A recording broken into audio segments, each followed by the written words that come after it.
Assalamualaikum warahmatullahi wabarakatuh. Selamat pagi, kembali dengan podcast MC Diskominfo Pasir. Hari ini kami mengundang salah satu seorang seniman yang ada di Kabupaten Pasir.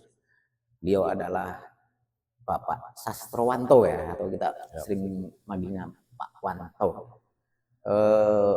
Beliau selain seniman juga seorang guru di SMA 2 Pak ya? Ya, SMA 2. Ya, hari ini kita pengen tahu bagaimana dia perjuangan dia dalam rangka budaya untuk mempertahankan budaya daerah di Kabupaten Pasir. Baik, kita langsung saja dengan Pak Sastrowanto. Apa kabar hari ini Pak Sastrowanto? Baik, alhamdulillah baik. Ya. Apa kabar Mas? Sama-sama baik. Alhamdulillah.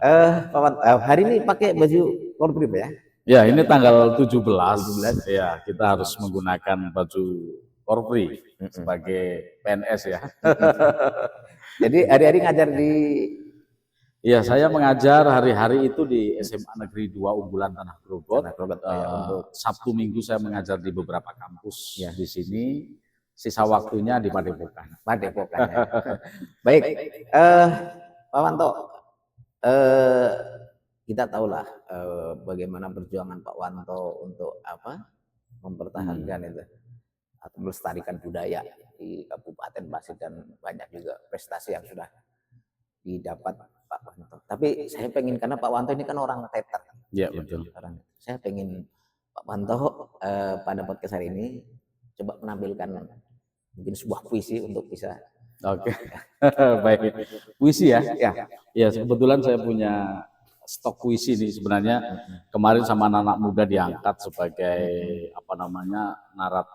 narasi di salah satu film yang menceritakan mengenai tentang keindahan Kabupaten Pasir. Ini judulnya itu ya? Judulnya adalah Negeriku Daya Taga. Negeriku Daya Taga. Ya, baik. Izinkan saya untuk membacakan ya. Puisi ini puisi pendek saya buat untuk merekam bagaimana keindahan Kabupaten Pasir. Jadi ketertarikan saya, jatuh cinta saya pada negeri ini, terutama adalah Kabupaten Pasir, itu sampai membuat saya terlena, betah sekali. Dan saya tuangkan di dalam puisi pendek begitu. Judulnya Negeriku Daya Taga. Nan elok indah negeriku, di balik embun pagi, lembut gemulai ronggeng menari. Ketika cakrawala menjingga, lalu nalo bercerita 1000 kisah tentang putri, tentang raja, tentang enggang, dan juga tentang woh, serta sungai yang membelah bukit, menumbuhkan wangi. Negeriku Daya Taga. Mantap. Cukup pendek puisinya. Mungkin Pak Sastro bisa apa makna di balik puisi yang disampaikan? Untuk mengurai ini ya. Iya. Negeri ini Kabupaten Pasir itu saya kira negeri yang sangat elok, indah menurut saya. Karena mempunyai banyak sekali kekayaan, ada binatang yang tidak dijumpai di daerah lain, ada di sini. Kemudian juga mengenai tentang tumbuh-tumbuhan, banyak sekali tumbuhan endemik yang ada di sini. Bahkan saya baru melihat beberapa tumbuhan atau buah-buahan. Saya hobi buah, makan buah ini. Tetapi baru di Kabupaten Pasir yang saya menemukan buah yang begitu berbagai macam. Salah satu adalah mangga. Jenis mangga itu yang saya tahu kalau di Jawa itu ada mangga gadung, weni, kemudian ada keong. Itu sudah cukup banyak khasananya. Tetapi begitu masuk Kabupaten Pasir ini, itu luar biasa. Di sini ada seperti mangga, tetapi rasanya hampir seperti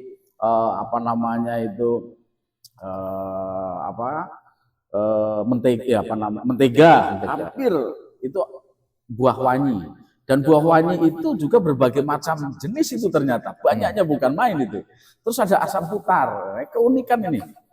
Mangga, cara mengupasnya nggak usah menggunakan pisau dikupas kulitnya, tetapi cuman dipotong begini aja di dagingnya itu, baru diputar, sudah melepas daripada isinya itu, dan tinggal disendok.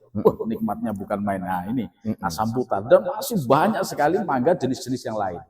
Belum lagi kalau kita tahu makanan elit atau buah elit yang disebut dengan durian itu ya. Pilihannya sangat banyak sekali di sini durian.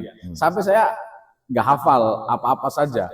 Ada yang kayak rambutan merah, besar, rambutnya panjang, ada yang hijau, rambutnya panjang, dan berbagai macam. Ada yang kuning dan sebagainya. Saya jumpai ada di sini. Ada buah mentega. Saya kemarin pulang ke Jawa membandingkan ini, jangan-jangan buah mentega ini adalah buah kesemek gitu. Maka saya beli kesemek karena saya lama waktu kecil makan kesemek di Jawa. Begitu kemarin saya beli, saya bandingkan, loh ternyata beda dengan buah kesemek, itu berbeda itu loh.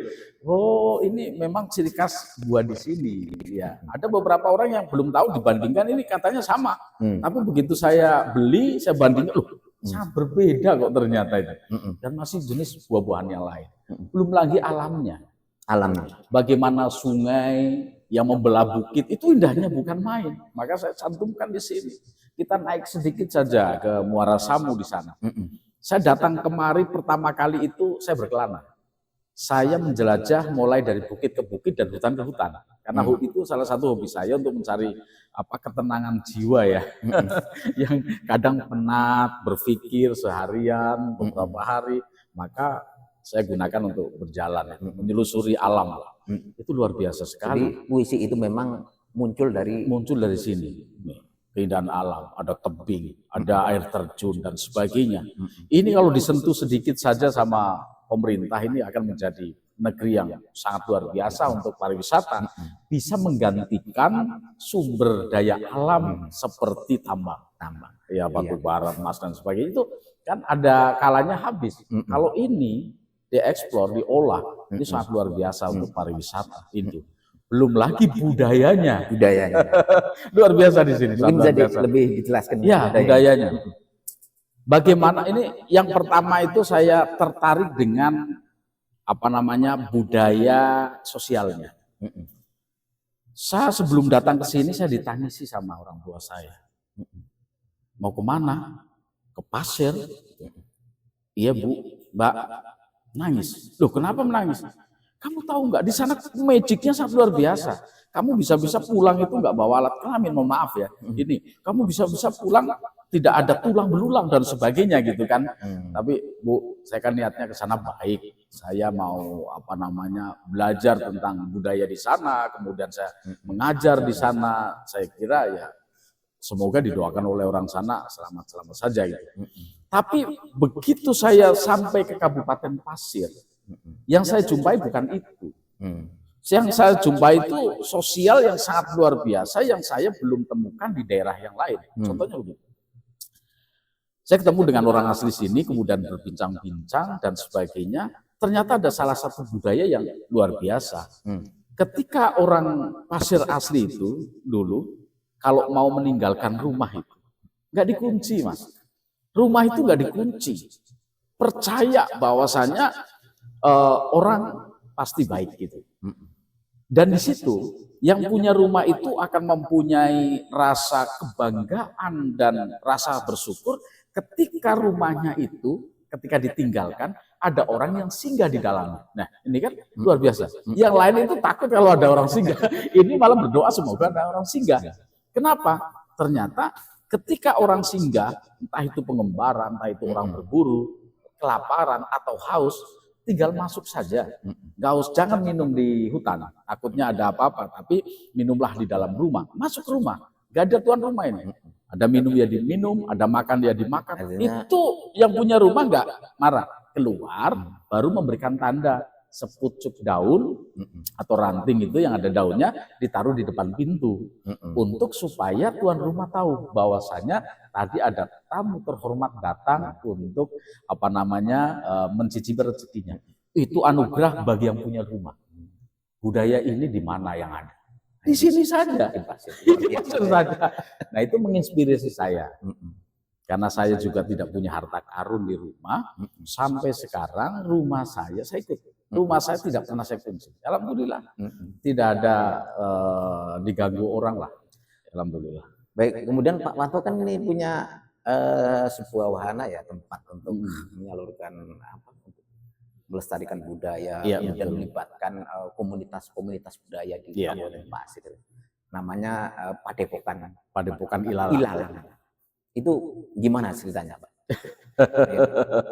Panjang sekali ceritanya ya.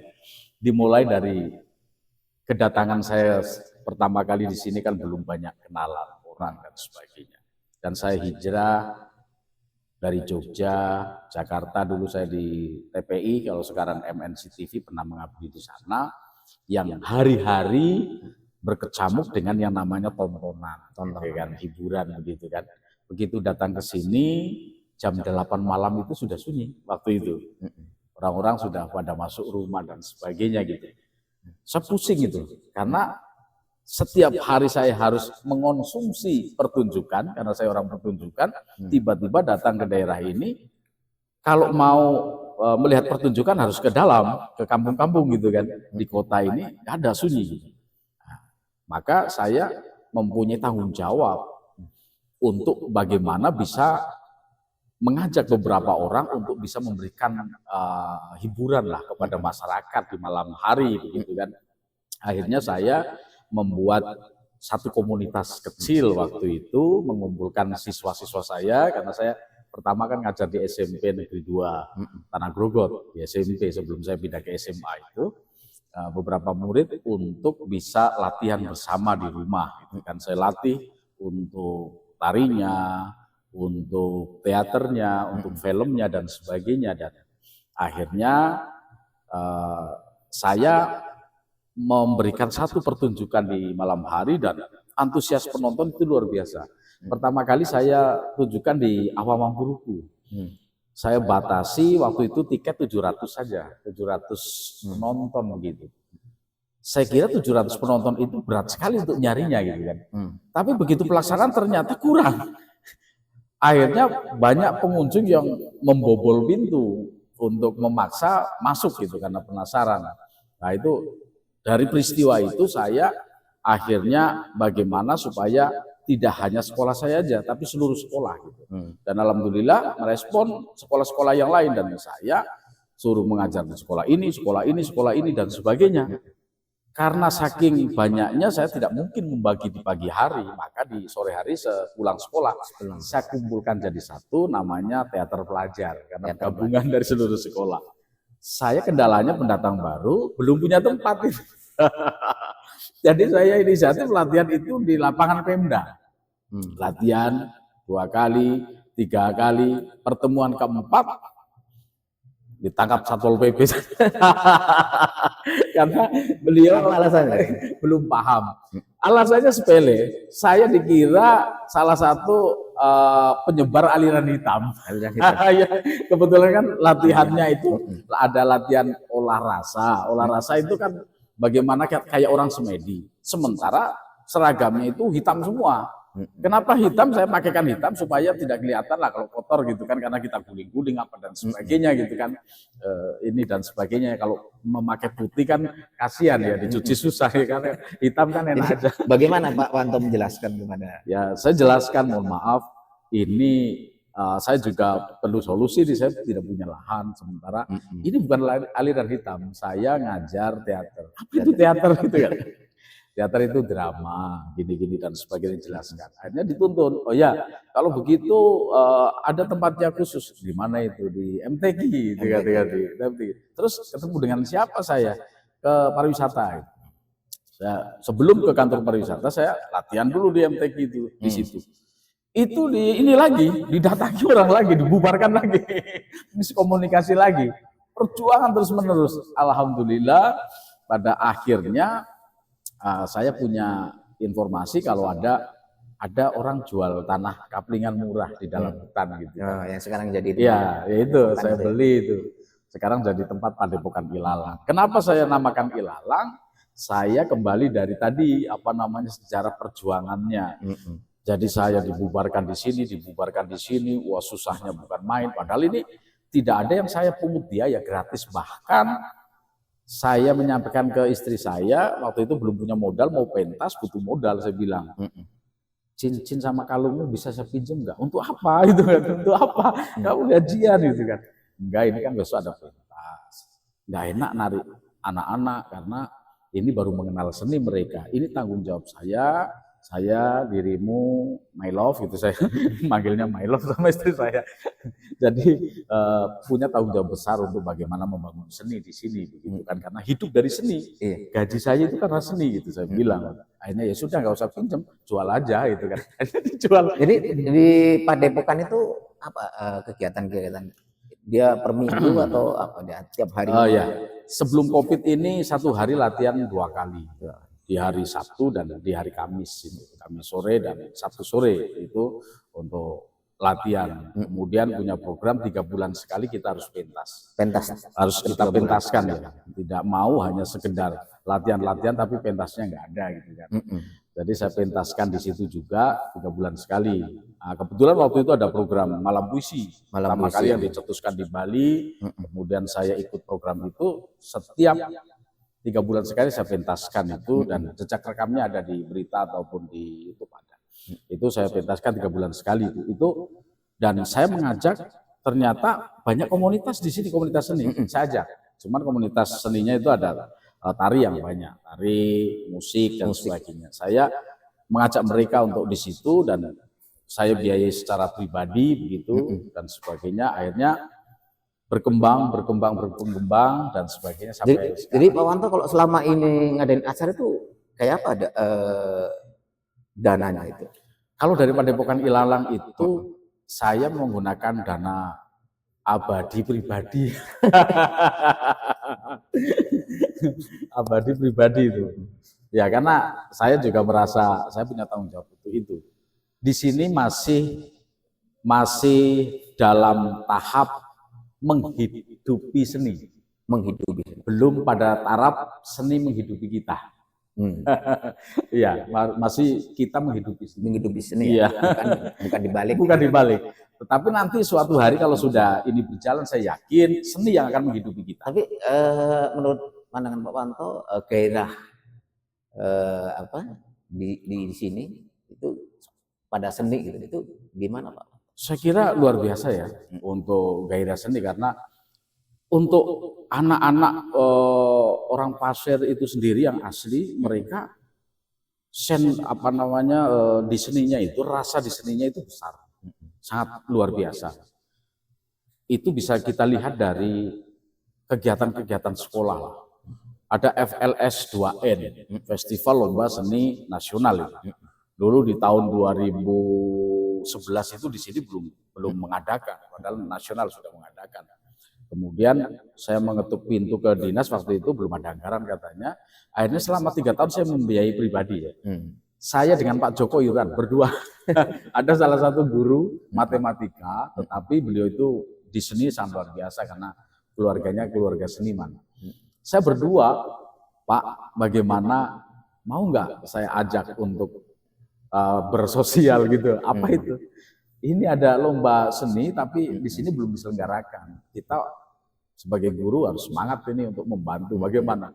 Itu dananya ya itu karena anggarannya belum ada. Kita iuran. Insentif sampean berapa? Saya berapa? Nanti kita ini jadikan satu gitu kan. Aku izin sama istri masing-masing gitu. Iya, oke. Tapi pernah lah minta bantuan ke pemerintah lah mungkin dalam hal ini kepada belum ya. Belum. Nah, Mudah-mudahan nanti ada peluang, ada uluran tangan dari pemerintah untuk bisa menyentuh ke Padepokan kami ya, untuk membina anak-anak ini, anak-anak daerah di Kabupaten Pasir.